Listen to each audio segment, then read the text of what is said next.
ಅದ ಗೆಲ್ಲಬೇಕು ಅನ್ನೋಂಥ ಛಲ ಅದ, ಜೊತೆಗೆ ಸಂಯಮನ ಬೇಕಾಗ್ತದೆ. ಬರೋ ರೊಚ್ಚ ಕಿಚ್ಚನಿಂದ ಎಲ್ಲ ಆಗುವುದಿಲ್ಲ. ಅದ್ರ ಜೊತೆಗೆ ಸಂಯಮದಿಂದ ಆಡುವಂಥದ್ದು, ಎದುರಾಳಿಯ ದೋಷಗಳನ್ನು ತಿಳ್ಕೊಳ್ಳುವಂಥದ್ದು, ಮತ್ತು ಅದೇ ಕಾಲ ನಾವು ಯಾವ ರೀತಿ ಬ್ಯಾಟಿಂಗ್ ಮಾಡಬೇಕು ಅನ್ನೋಂಥದ್ದು. ಬಾಲಿಂಗ್ ಯಾವ ಬ್ಯಾಟ್ಸ್ಮನ್ ಯಾವ ತಪ್ಪು ಮಾಡ್ತಾನೋ ನೆಲೆಗಟ್ಟಿನಲ್ಲೇ ನಮ್ಮ ಬೌಲರ್ಸು ವಿಚಾರ ಮಾಡಬೇಕಾಗ್ತದೆ, ಜೊತೆಗೆ ನಮ್ಮ ಕ್ಯಾಪ್ಟನ್ ಸಹಿತ ವಿಚಾರ ಮಾಡಬೇಕಾಗ್ತದೆ.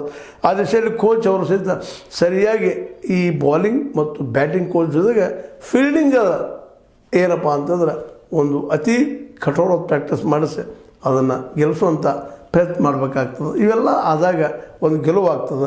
ಯಾರೋ ಒಬ್ಬರಿಂದ ಗೆಲುವು ಆಗೋದಿಲ್ಲ. ಬೌಲರ್ ಭಾರಿ ಮಾಡಿದ್ರಿ ಆಯ್ತಲ್ಲ, ಬೌಲರ್ ಭಾರಿ ಮಾಡ್ತಾನೆ, ಕ್ಯಾಚ್ ಹಿಡಿಯೋ ಸರಿಯಾಗಿ ಕ್ಯಾಚ್ ಹಿಡಿಲಿಲ್ಲ ಅಂದ್ರೆ ಅದು ಮತ್ತೇನೂ ಆಗಲಿಲ್ಲಪ್ಪ ಅಂತಂದ್ರೆ ಅದು ಅಷ್ಟೇ ಕಷ್ಟ ಅದು. ಯಾಕಂದ್ರೆ ಕ್ಯಾಚ್ ಅದ್ರ ಜೊತೆಗೆ LBW ಜೊತೆಗೆ ಸ್ಟಂಪ್ ಆಗುವಂಥವು, ಸ್ಟಂಪ್ ಮಾಡೋರು ವಿಕೆಟ್ ಕೀಪರ್ ಆಮದು ಬೇರೆ. ಇವೆಲ್ಲ ಏನಪ್ಪ ಅಂದ್ರೆ ಆ ಸಂದರ್ಭ ಅಲ್ಲಿಯ ಬ್ಯಾಟ್ಸ್ಮನ್ ತಪ್ಪು, ಬೌಲರ್ ಸರಿ, ಇವೆಲ್ಲ ಕೌಂಟ್ ಆಗ್ತಾ ಇರ್ತಾವೆ.